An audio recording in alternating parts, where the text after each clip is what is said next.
Hey, we got John and Mark here from Dirty Honey. Good to see you guys, Mark. I like the wardrobe there, the Harley Davidson. All right, Thank you. Thank you. Repping, you know.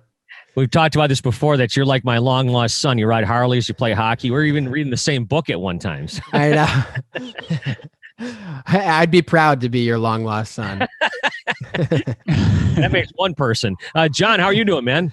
I'm doing great, man. It's sunny out here in California. What's new? But can't complain, man. We just released my favorite album, so I'm psyched. Yeah, let's talk about the record now. And by the way, I think that you guys are the last band I ever interviewed in person, if you can believe that. That was awesome. Oh yeah. Back in February of 2020. That was the last band I ever interviewed in person like that. So because of the timing, because of the timing of everything, we have a lot of that where we were their last concert, we were their last interview. So I'm glad we didn't get cut off. A lot of people got cut off and had to like freak out and run back from Europe, Right. And so with this new record here, we were talking about this before, that you guys are actually, now explain this to people that don't know about the Dirty Honey thing. You guys are actually going to go work in Australia on this record, right? And what happened with that whole thing? We were supposed to go to Australia on March 18th of 2020, like right when the pandemic was getting really serious. That all got canceled. So we wound up months later recording here in LA with our producer who lives in Australia. He was like fed in through a Zoom link, and he was fed in through our headphones, while he also got a live feed of what we were recording sent to him in his studio back in Australia. So we were all skeptical of how it was going to work out, but the transition, with being in a good studio and having him on Zoom, all that technology worked amazingly well. So, we were happy to just get it done, honestly. And it came out great. So we were super proud of it. Yeah, that's a weird thing, because of all the records that have been recorded in history, that seems like, obviously everyone has to try to jump through hoops to do stuff differently now. But John, talk about your experience working on this album like that. It was very seamless, and it really felt like Nick was in the room. I got to give big props to that program Listen To, which makes it just seamless for him to hear us, and in tandem with Zoom. So really it was like I had my little guitar world, my little booth. I had all my guitars on this boat, some amazing guitars from a thank you to the legendary producer, Brendan O'Brien.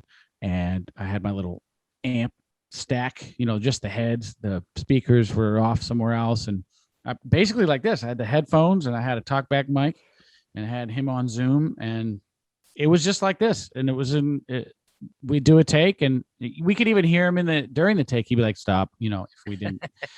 There wasn't a lot of that, but thanks to our preparation, but it just went really seamless. And then we could go in, when we finish the take, we could go into the the console room, and there was a computer open with him, and we could look and talk to him. So it was much better than we were worried about it a little. We want to make things organically and have the energy of people affect the music, but it didn't really bother us at all. Yeah, when everything kind of shut down, I thought that I think you guys to like maybe go, well, you know what, he's off in Australia, let's try to work with a different producer. But you guys always wanted to work with this producer, right?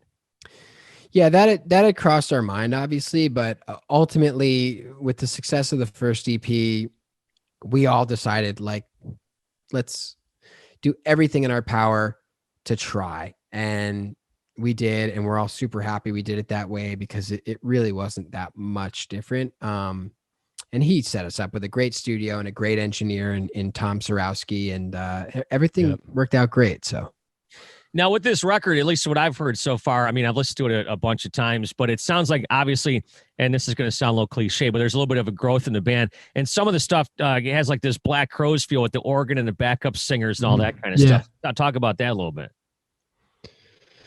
The background singers are John's friend. It's a long time. So when I was out here playing gigs and stuff, I met this incredible singer named Shoshana Bean, who's actually of Broadway fame. She's a big name in Broadway. It's kind of crazy. She did Wicked back in the mid 2000s, right after Idina Menzel. But she's just like a rock and roll soul music like junkie, on the side. And so that was always my connection to her. And another good friend of mine played keys. His name's Nigel Hall, and he's in the funk band Lettuce. So they're both incredible musicians. But that whole brainchild was really Marc's idea. He was like, we need to bring in these people. So I just made the call, really, but it was Marc's idea. Now, have you heard that before, that it sounds a little bit like a Black Crowes type of thing? It's funny, when I wrote Another Last Time on guitar, I was sitting right here, I think with my acoustic, but it was tuned to open G, which is a very Rolling Stones, Black Crowes tuning. That's like twice as hard as in open G. I think Wild Horses isn't, everything in the Stones do is like open tuning. But it all just came out pretty quickly, and that was a super fast acoustic demo. And when I showed it to the guys, everybody was kind of like, "Yeah, that's pretty good. We're going to that." And then Nick heard it, and he was like, "We're going with that. Obviously, that's the ballad for this one." Yeah, that's not a bad thing to me. They're definitely a band that captures the soul and the live energy in their recordings that is congruent with what we try and do. Well, of course. I mean, this record does sound, it really has a live feel. What I really like about it, you can hear the bass, the guitar, the drums, and the singing. It's like four guys in a rock band, There's not much else happening. No, that's what I think, really is maybe, I'm not going to say the key to your success, but I think people really glob onto that realness of the band. Definitely. And I think that Nick was very much in harmony with that approach and desire, and also the understanding that would distinguish us from sort of the herd. Is that it's a recording that sounds like it was played live, like you're hearing a band play, rather than you're hearing a skilled producer. But he's skilled, but that's his skill, is that he mixes it in such a way and hides that stuff and encourages us to do it in a certain way. And part of that is not letting us over redo stuff. If he's like, "No, that's the take. Sorry, you're done." Kind of thing. Now, are all these songs written pre-pandemic, or did the pandemic give you guys a chance to write some more music? Yeah, it was about half and half. I wrote the music to most of the the main riff and stuff, and to California Dreamin' in the pandemic. Oh, really? Yeah. Yeah, because part of it was like, let's take lemons and make lemonade, and so I just locked myself into my home studio, and Marc wrote Another Last Time, I think, in the pandemic. No Warning 2 was particularly tough. I had a riff that I sent to John that John definitely needed to Nottoify a bit. And man, we all kind of knew, like, similarly to Gypsy, like, okay, this is definitely like a great Dirty Honey riff, but it's the only thing we have. And so both of those songs needed to get to the finish line in the pandemic. So how long has this record been finished? Since November 1st. Oh, since November. Okay. So about 5 months. So let me ask you about this. What is it like to really have some really great momentum in a young band like yourself, and all of a sudden have to shut it all down and put it on a shelf? Rub it in, man. Hey, listen, it's just what you have to live with, right? So talk about that, that experience. It's at the time when it was all going down, I think everybody on the planet was just depressed and searching for answers. And, we were in that boat too, but having now gone through it and maybe getting to the other side of this tunnel, I think we're happy for the time that it gave us to not only write new tunes and more music, but gave us a minute to reflect on what we've accomplished so far. And, if it all ended today, I'd be grateful for everything, and I'd be happy that it all happened. I certainly want to achieve more, but it was tough. It was definitely tough at the beginning. Yeah. John, what did you think? I tend to try to be as positive as possible at first. Like I don't deal with my emotions right away. So I was like, oh, well, this is only a month. This is, because we had gone pretty much a whirlwind since, for the basic previous year. So I was like, oh, if this is only a month, we'll do the record in July. I went straight to the studio. My quarantine depression kind of kicked in more in the summer. Yeah. That's when I was really like, when I stopped believing anyone, when they're like, well, we might tour in the fall and we might, try the hopefuls. I was like, I already know that's out. That's when I got pretty down, and I went camping a lot, which helped.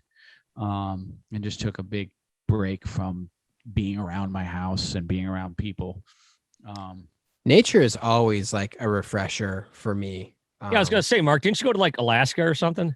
Yeah, it's funny. That seems so long ago. I did. I went to Alaska, spent a lot of time in Yellowstone and Grand Teton, and that's so cool, man. John and I both share that for sure. Like we're both small town guys at heart, and grew up, in kind of the boonies. And I miss the trees and the smell of the boonies. The nature out here is very picturesque, and so that's kind of breathtaking. But I miss the woods, man. Yeah, you have to go far to get to the woods out where you guys are. Yeah, dude, you got to take a good real 3-hour drive. Yeah. Even it's not the same. Like I go to the sequoias and stuff, and it's pretty amazing, but it's different.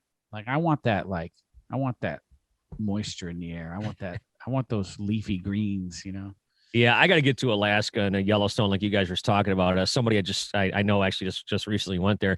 Actually, one of my neighbors actually just climbed a redwood. I guess you're only allowed to do it 2 weeks a year. Oh, really? Yeah, he That's went 175 feet. Wow. Yeah. So, but John just touched on touring and stuff. You guys have some actual shows coming up with Chevelle and stuff. I guess for both of you guys, talk about this.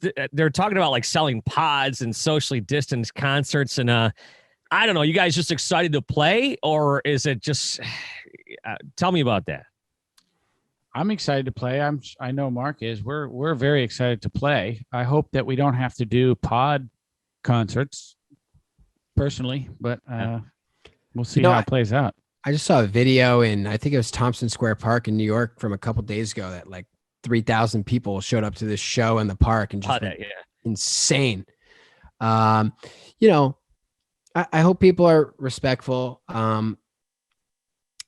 It'll be nice to get back to some sort of sense of normalcy and just see what, the future holds. I honestly don't think COVID is completely ever going to go away.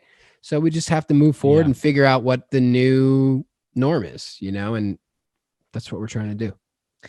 Yeah, I don't know. If I had to stand in an 8x8 square or something and watch my favorite band or a band play, I don't know. It's not going to happen. People are going to rush the stage no matter what, man. You're never getting rid of that. Right. Kind of be a little bit of a buzzkill. There's no question. I know you guys have talked about this a lot, and I know the guys from Greta just talked about this with Gene and the whole Rock is Dead thing. But it's like, in this day and age, it's like people ask me about that too sometimes. And I talk about you guys, and I talk about Greta, and I talk about the real bands that are out there that are really waving the rock and roll flag. Yeah, I've I said before, and I'll say it again, Gene Simmons is selling caskets. So if anybody's going to comment on death, he's the guy to do it. But yeah, I don't really listen to anything. I don't really listen to a guy that hasn't written a song in 40 years about the state of rock and roll. Whatever. I don't care about that guy at all. I always we get these questions a lot. I leave the soundbite for Mark because it's always going to be entertaining. I've been very blunt about how I feel about him and whatever. I don't give a shit about Gene Simmons. Were you a Kiss fan growing up? No. No. I had an older friend who was like, "No, man, you gotta, and always, pummeling it down." And I just was like, "It's just not my bag." What do you guys think? What other bands besides you guys you think are the future of rock and roll that people can gravitate towards? Greta's the obvious one. They do great, and we're fans of theirs too. And I love personally Marcus King, Joyous Wolf, Tyler Bryant. This is a good time to plug myself. Check out the new guitar player It's an article on all those bands you can check out. It's called I don't know if I like the title of the article. It's called New Wave of Classic Rock, but we'll take it. And it's a cool little biopsy of the scene. So check it out. It's on shelves right now. You know what? Meltdown too. I like what Taylor Momsen's doing. I think she's doing some great rock and roll stuff. But Marcus King is the one that I've gravitated the most towards of our contemporaries, I guess. Yeah, Aaron Jones, Rival Sons, but like you said, that Pretty Reckless album is awesome. And you know what? They just canceled their tour to 2022, and I know that a lot of these people, like you guys, want to get out there and play this new music for the people. Yeah, we are itching to go because we're itching. We're ready. We're not going to be pushing anything. So you just talked about that article about the new sound of classic rock or whatever. I just asked on my social media yesterday, what's a record that everybody should listen to? I'll start with you, Mark. Like a new one? No, like any record. Like I just put out an example, like Abbey Road. I mean, Toys in the Attic to me is one of the best records, rock and roll records ever made. I mean, I just heard a breakdown of the recording of Sweet Emotion, and I was like, this is what it is. John actually sent it to me. That is what being in the studio is all about, using sugar packets as shakers. Right. Yeah. There's so cool. The Sonics. Yeah. They're like doing like reverse play vocal takes and stuff to get some weird sounds happening. It's all right there in that breakdown. And man, that's my favorite record. By the way, before I get to yours, John, have you ever had a chance to meet the guys from Aerosmith? I did when I was a little kid. They came through my hometown and did a radio interview, and I went there with my stepdad and my brother and got to meet Steven Tyler and Joe Perry as a real little kid. It's funny, I did a gig with Slash pre-pandemic, and I was wearing an Aerosmith shirt, and he's like, "Man, yeah, have you met those guys yet?" And I was like, "Yeah, I did." He's like, "Oh man, so you know them?" And I was like, "No, I was like 6 when I met him." And he was like, "Oh, they don't remember you then." I was like, "No, they don't remember me." There's always that classic story where Slash actually had Joe Perry's Les Paul, and he gave it to him for his birthday. You know? That's the one in the November Rain solo. Oh yeah, is it right? Yeah, it's a 59. Yeah, that's it. It's a 59. It's the one you want, Mark. It's the 59 Tobacco Burst. That's the Joe Perry Les Paul.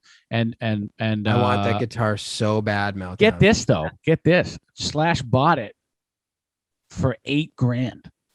That's where the value was in 90.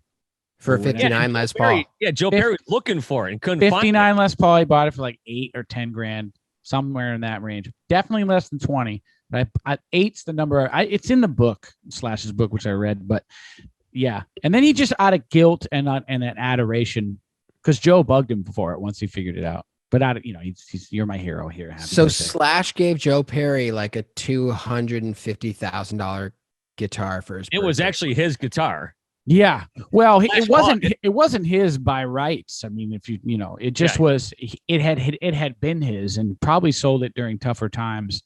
He did. Yeah, Joe Perry sold it. Yeah, exactly. That's right. Yeah, like in the 80s period. Yeah. And that says a lot about Slash as a person. You know what I mean? That I'm sure it's in Joe Perry's will to give it back to Slash. And Slash is like, "Hey, I'm cool. I got to play it for a while. It's in the video forever.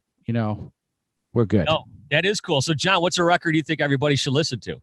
Well, I would try to go with something that I always like to try to hit people to something. But honestly, if you're a guitar player, I'll say the record that everyone's already listened to, but Back in Black. I mean, it's just a perfectly put together album of music, and I think it's just perfect music. It's not about simplicity or complexity. It's just perfect. It doesn't need anything, and it's not missing anything.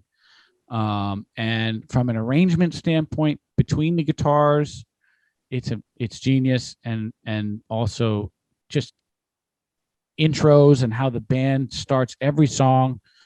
It's just incredible. I mean, I think we're shooting for that with this album. It's just like when you hear every song, there's nothing you want more except maybe more songs. But there's when it's done, you're like, I'm ready for the next record. That's what you want. Like, when's the next one? And I think that album achieved that, and obviously the sales proved it. But for Back in Black, but it's an obvious one. But I just go back to it and go, how do you know, find the lie? You can't.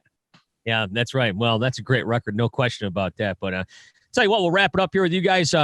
Just a couple more things here. 2021. I mean, I just mentioned you guys have those dates with Chevelle and a couple other bands coming up. Anything else in the horizon that you want to share with us? We've got our hopes for some dates happening in June, July. Just hoping that the summer gets the green light, and you know, we'll definitely be coming through Detroit if that's the case. So fingers crossed, man. Fingers crossed. I think these next 2 or 3 weeks are going to really tell, you know, how this whole thing shakes out if people get vaccinated. And, you know, I've said it before too, the band is all vaccinated. And I think if you're in the music business, if you're in a band, if you're on a crew and your livelihood depends on large gatherings, you got to get vaccinated and do your part so that we can all, you know, get back to work and get back to having fun and doing it safely. So. Well, thank you guys so much. Congratulations on the album and getting it out there finally. And how much stuff do you guys have left for another record? We're in pretty good shape, honestly. We were just talking actually before we jumped on here. I was going to shoot up to John's maybe tomorrow and work on some new stuff. He's got some great demos already for me that I got to get cracking on. We're already. Marc sort of cracked the whip right after the album. He's like, "Do you got any new riffs?" Dude, just give me like 3 weeks. I just need to exhale. You know. Meltdown. I love that we're back experience of like, if John's got a riff and I have some, if I'm 70% of the way there with the lyrics, like, let's play it tonight. Let's play it at the show tonight. Let's see what the audience is thinking. Let's go. And we did that with The Wire. We did that with Tied Up. We did it with Take My Hand. Was there another one we played? We did Gypsy at that Gypsy festival. Yeah. Yep. You know, we love that interaction. Like there's, if an audience hears and sees something for the first time and we can see their face, you don't have that good of a poker face to tell us if it's good or not. You know what I mean? Yep. We can tell. Yeah, I was just thinking as you were talking about that, you're on the stage, you're probably singing the song, but in the back of your head, you're going, all right, what are these guys thinking about this song? Like looking at all their faces. I'll never forget in Harrisburg, we played The Wire and it was bam, like the energy was right. And Dallas, it had it too. Dallas was I think it was the second show of our first headline run. And you could just tell like, all right, they're into this one. Let's keep going. Let's dial it in. That one's happening. Yeah. That's cool. Well, of course, you'll have to bring it through the Motor City because we always appreciate a good rock and roll band. You know that. So, we love Detroit. John's got a nice little story about Detroit, don't you, John? We'll save that for another time. We'll tell you that one off the air. Yeah, there's always a few Detroit stories floating around. So, all right, you guys, thanks so much for your time. Thank you, man. Good seeing you guys. Good seeing Jade, too. It's always a pleasure.